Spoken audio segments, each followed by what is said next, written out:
Marcher avec Dieu, 1. Une personne de Dieu. Aimes-tu Dieu? Crois-tu en la dépravation totale de l'homme et en la grâce totale de Dieu? Alors, as-tu le désir de consacrer toute ta vie à Dieu? Si oui, avant de chercher à faire quoi que ce soit, tu dois d'abord devenir une personne de Dieu. Tu dois devenir quelqu'un que le Dieu même que tu veux servir de tout ton être peut utiliser librement, une personne de Dieu. Une personne de Dieu n'est pas quelqu'un qui fait des choses pour Dieu ou qui est Dieu d'une quelconque manière. C'est plutôt quelqu'un qui entre dans le plan parfait que Dieu a déjà accompli. Une personne de Dieu devient un canal par lequel la volonté de Dieu peut s'accomplir ici sur terre. Nous ne devons jamais oublier qu'une personne de Dieu appartient à Dieu et existe pour Dieu. Une personne de Dieu. Une personne de Dieu vit dans ce monde, mais son cœur n'appartient pas à ce monde. Elle est mise à part, un pèlerin, une personne qui appartient à Christ. Ce sont ceux qui, autrefois, couraient après la puissance de ce monde, croyant que le monde était tout. Mais ils ont été appelés par Dieu. Désormais, ils vivent avec le royaume de Dieu dans leur cœur, et ils vivent en direction de ce royaume. Et lorsqu'une personne de Dieu commence à mener une vie différente et se tient fermement en tant que chrétien, le monde la haïra tout comme le monde a crucifié Jésus-Christ. Le monde haïra celui qui est conforme à Christ et qui mène une vie mise à part. Ne savez-vous pas que votre corps est le temple du Saint-Esprit qui est en vous, que vous avez reçu de Dieu? Vous ne vous appartenez pas à vous-même, car vous avez été rachetés à un grand prix. Glorifiez donc Dieu dans votre corps. Vous êtes à Christ, et Christ est à Dieu. Pour ma part, je ne veux me glorifier de rien d'autre que de la croix de notre Seigneur Jésus-Christ. Par elle, le monde est crucifié pour moi, comme je le suis pour le monde. Si vous faisiez partie du monde, il vous aimerait comme étant à lui. Mais vous n'êtes pas du monde, au contraire, je vous ai choisi du milieu du monde. C'est pourquoi le monde vous hait. Une personne de Dieu est quelqu'un qui est pleinement convaincu d'avoir été envoyé par Dieu, de vivre selon sa volonté et de retourner à lui. Et cette assurance ne se prouve pas simplement par des paroles, mais par toute sa vie. Ainsi, une personne de Dieu est un témoin de Dieu. Elle est aussi un témoin de Jésus-Christ. Il n'y a pas de vie plus belle que celle du chrétien qui marche comme une personne de Dieu. C'est une vie que ce monde ne peut contenir, ni comprendre. Mais aux yeux du monde, ce n'est pas du tout une vie belle. Ce n'est pas une vie où l'on cherche à accumuler, mais plutôt une vie où l'on donne ce que l'on possède. Ce n'est pas une vie où l'on cherche à grimper toujours plus haut, mais plutôt une vie où l'on renonce même aux positions élevées que l'on avait. Maintenant, nous allons examiner la vie des personnes de Dieu dans la Bible, afin d'apprendre comment nous devons vivre. Une personne de Dieu, Moïse et Paul. Moïse est reconnu dans la Bible comme un homme de Dieu. Dieu avait déjà prévu ce qu'il accomplirait à travers Moïse, avant même sa naissance.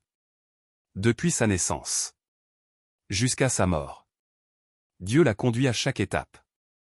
Dans le plan de Dieu, Moïse a passé 40 ans comme prince d'Égypte.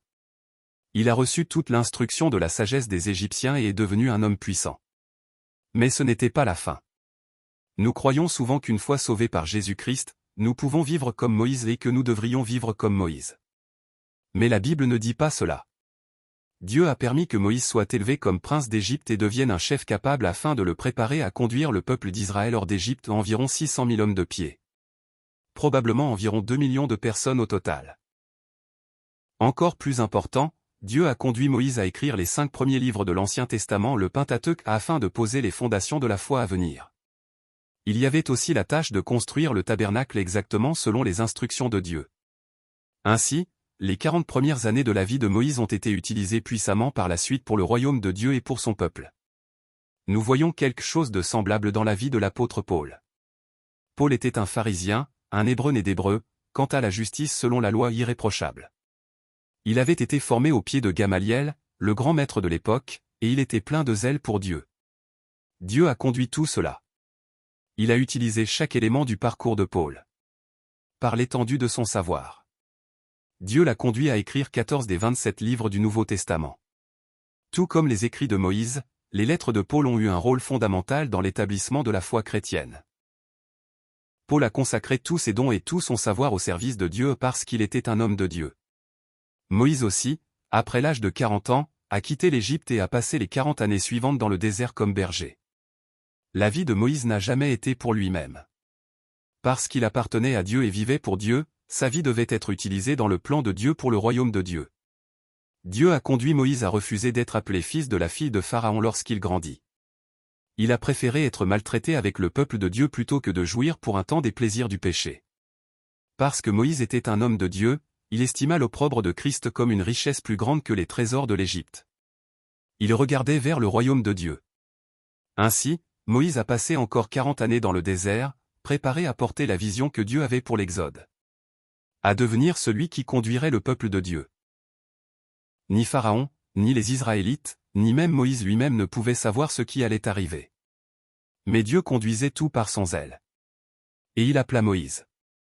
De la même manière, après que Paul eut reçu l'appel de Dieu, il utilisa tout son savoir et tout son zèle entièrement pour le royaume de Dieu parce qu'il était un homme de Dieu.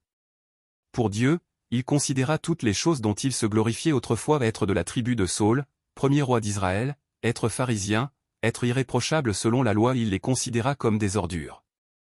Dans le plan souverain de Dieu, la citoyenneté romaine que Paul possédait de naissance, ainsi que sa jeunesse passée dans la ville païenne de Tarse, furent toutes utilisées plus tard pour l'Évangile. Paul avait grandi à Tarse, en Cilicie, en Asie mineure, et il était familier avec la culture des païens. Barnabas, qui venait de Chypre, avait également cet arrière-plan.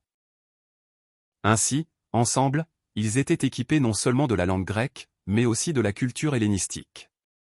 Cela les rendait aptes à devenir les premiers leaders des missions mondiales. Moïse et Paul étaient des hommes de Dieu, appelés par Dieu.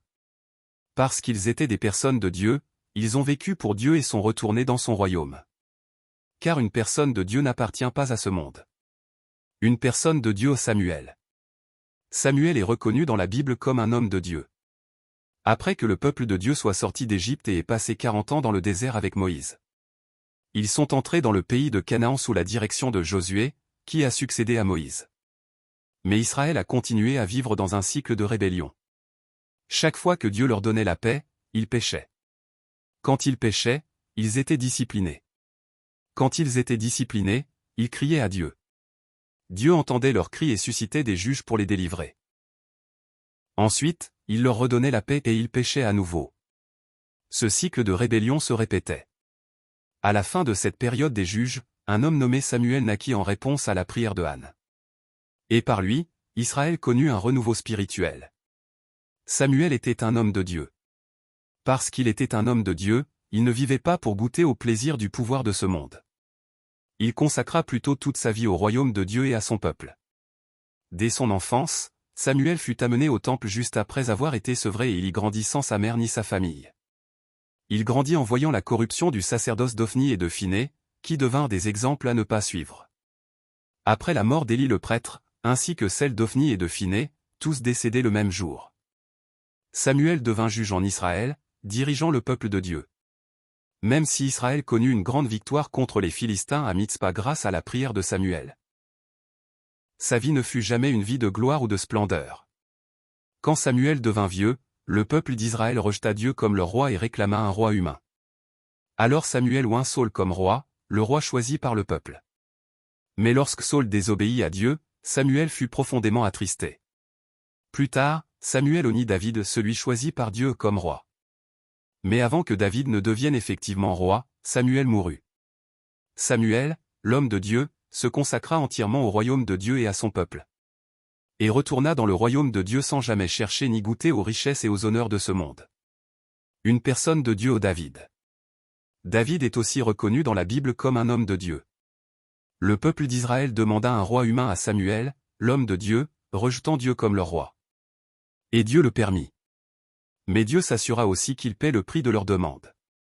Ensuite, Dieu dit à Samuel, « J'ai vu un roi parmi les fils d'Isaïe. » Et il envoya Samuel pour l'oindre. À partir de ce moment-là, David commença sa vie comme un homme appartenant à Dieu. Un homme vivant pour le dessein de Dieu et sa volonté. Tout comme l'Esprit de Dieu descendit comme une colombe lorsque Jésus sortit de l'eau après son baptême. David aussi fut oint d'huile par Samuel, et l'Esprit de l'Éternel vint puissamment sur lui. Concernant Jésus, Dieu dit : « Celui-ci est mon Fils bien-aimé, en qui j'ai mis toute mon affection. » À propos de David, Paul témoigne ainsi. Après avoir rejeté Saül, Dieu leur donna David comme roi, auquel il a rendu ce témoignage : « J'ai trouvé David, fils d'Isaïe, un homme selon mon cœur, qui accomplira toutes mes volontés. » Jésus vainquit les tentations de Satan par la parole de Dieu. Et David vainquit Goliath, le champion des Philistins, au nom de l'Éternel. Tout comme Jésus fut loué par le peuple pendant son ministère. David aussi, après avoir conduit Israël à la victoire contre les Philistins, entendit le peuple chanter. Saül a frappé ses 1000, et David ses 10 000. Jésus vint de la racine d'Isaïe. Et David fut aussi appelé fils d'Isaïe, remplissant fidèlement son rôle dans le plan de Dieu. Mais cela s'arrête là. L'image de prospérité et de succès que nous associons souvent au fait d'être une personne de Dieu s'arrête ici. À partir de ce moment, David le choisi de Dieu, l'homme selon le cœur de Dieu, mène une vie qui commence à refléter les souffrances et les trahisons de Jésus. Tout comme Jésus dit. Si je n'avais pas fait parmi eux des œuvres que nul autre n'a faites, ils ne seraient pas coupables de péché, mais maintenant ils les ont vus, et ils ont haï moi et mon Père. Mais cela est arrivé afin que s'accomplisse la parole qui est écrite dans leur loi, ils m'ont haï sans cause. David aussi connut des souffrances sans cause. Car sans raison ils m'ont tendu un piège. Sans raison ils ont creusé une fosse pour moi. Que la ruine les surprenne à l'improviste. Je suis épuisé à force de crier, ma gorge est desséchée. Mes yeux se consument dans l'attente de mon Dieu. Ils sont plus nombreux que les cheveux de ma tête, ceux qui me haïssent sans raison. Ils sont puissants ceux qui veulent me détruire. Ceux qui sont mes ennemis sans cause. Ce que je n'ai pas volé, il faut que je le restitue. David, tout comme Jésus, fut aussi trahi par un proche. Jésus dit. Je connais ceux que j'ai choisis, mais il faut que l'écriture s'accomplisse, celui qui mange le pain avec moi a levé le talon contre moi. Et David connut la même chose. Même mon ami intime, celui en qui j'avais confiance, celui qui partageait mon pain, s'est retourné contre moi. Si un ennemi m'insultait, je pourrais le supporter, si mon adversaire s'élevait contre moi, je pourrais me cacher. Mais c'est toi, un homme comme moi, mon compagnon, mon ami intime. Oui. La vie de David choisi et appelé comme homme de Dieu fut remplie de moments qui annonçaient le Messie à venir, Jésus-Christ. Plus tard, par l'incident avec Bathsheba et Uri, David fut abaissé encore davantage. Il vint à voir plus profondément la véritable réalité de sa propre nature pécheresse. Et il consacra le reste de sa vie à préparer la construction du temple. Cela aussi fut une mission qui annonçait Jésus-Christ, le véritable temple, à travers le temple de Salomon. Voilà ce que signifie être une personne de Dieu. Accomplir le rôle donné par Dieu. Ce rôle peut être semblable à celui d'Abraham.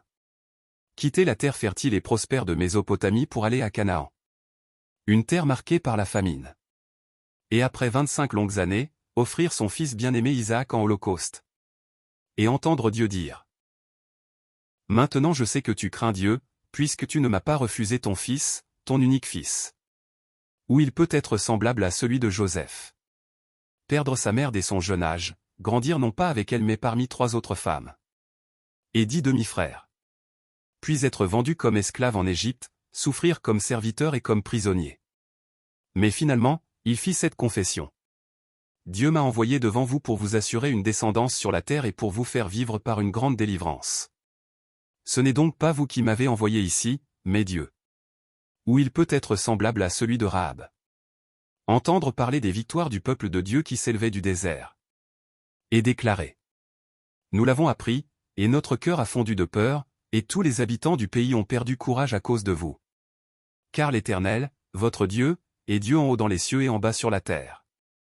Se détourner de sa propre nation et de ses idoles. Ou comme Moïse. Autrefois prince d'Égypte, devenu le chef du peuple rebelle de Dieu dans le désert, criant. Pourquoi as-tu fait du mal à ton serviteur? Pourquoi n'ai-je pas trouvé grâce à tes yeux, que tu aies mis sur moi la charge de tout ce peuple? Est-ce moi qui ai conçu tout ce peuple? Est-ce moi qui l'ai enfanté, pour que tu me dises, porte-le sur ton sein, comme le nourricier porte un enfant, jusqu'au pays que tu as promis par serment à ses pères? Ou comme Caleb. Quand 10 des 12 espions proclamèrent leur incrédulité. Lui et Josué tinrent ferme, s'accrochant à la foi dans la solitude. Et après que tous les autres eurent péri dans le désert, il dit à Josué. Je suis encore aujourd'hui aussi fort que le jour où Moïse m'envoya, comme j'avais alors la force, je l'ai encore maintenant pour combattre, pour sortir et pour entrer. Donne-moi donc cette montagne dont l'Éternel a parlé ce jour-là. Car tu as appris alors qu'il s'y trouve des Anakim et qu'il y a des villes grandes et fortifiées. L'Éternel sera peut-être avec moi, et je les chasserai comme l'Éternel a dit. Ce rôle peut être semblable à celui d'Anne. Stérile, profondément provoquée et humiliée par sa rivale Pénina. Jusqu'à ce qu'elle prie et pleure devant l'Éternel, et dise. Éternel des armées, si tu daignes regarder l'affliction de ta servante, si tu te souviens de moi et n'oublies pas ta servante, et si tu donnes à ta servante un fils, je le consacrerai à l'Éternel pour tous les jours de sa vie, et le rasoir ne passera point sur sa tête. Et une fois sevré, elle le remit au temple. Ou comme Élie. Après la victoire spectaculaire sur le mont Carmel par le feu descendu du ciel. Il s'enfuit de peur devant Jézabel qui cherchait à le tuer. Et il cria. C'en est assez. Maintenant, Éternel, prends mon âme, car je ne suis pas meilleur que mes pères. Mais à la fin, il fut enlevé au ciel dans un tourbillon, avec des chars et des chevaux de feu. Ou comme Élisée. Il ressuscita les morts. Accomplit de nombreux miracles. Mais dut assister à l'incrédulité de son propre serviteur Géasi. Bien qu'il fût entouré de chars et de chevaux de feu. Il finit par tomber malade et mourut. Ou, cela pourrait être quelqu'un dont on ne connaît pas le nom. Quelqu'un qui obéit à la parole de l'Éternel et alla trouver le roi méchant Jéroboam pour déclarer. Autel, autel. Ainsi parle l'Éternel, voici, il naîtra un fils à la maison de David, nommé Josia, il immolera sur toi les prêtres des hauts lieux qui brûlent sur toi des parfums, et l'on brûlera sur toi des ossements d'hommes. Mais plus tard, trompé par un faux prophète, il fut tué par un lion. L'apôtre Paul dit ceci à son fils dans la foi, Timothée. Car nous n'avons rien apporté dans le monde, et il est évident que nous n'en pouvons rien emporter. Si donc nous avons la nourriture et le vêtement, cela nous suffira. Mais ceux qui veulent s'enrichir tombent dans la tentation, dans le piège, et dans beaucoup de désirs insensés et pernicieux. Qui plongent les hommes dans la ruine et la perdition. Car l'amour de l'argent est une racine de tous les maux. Et quelques-uns, en le convoitant, se sont égarés loin de la foi, et se sont jetés eux-mêmes dans bien des tourments. Mais toi, homme de Dieu, fuis ces choses. Et recherche la justice, la piété, la foi, l'amour, la patience, la douceur. Combat le bon combat de la foi. Saisis la vie éternelle à laquelle tu as été appelé. Et pour laquelle tu as fait une belle confession en présence d'un grand nombre de témoins. De cette manière, Paul parle clairement à Timothée sur la façon de vivre en tant qu'homme de Dieu. Et à tous les croyants, Paul dit ceci. Les saintes écritures peuvent te rendre sage à salut par la foi en Jésus-Christ. Toute écriture est inspirée de Dieu.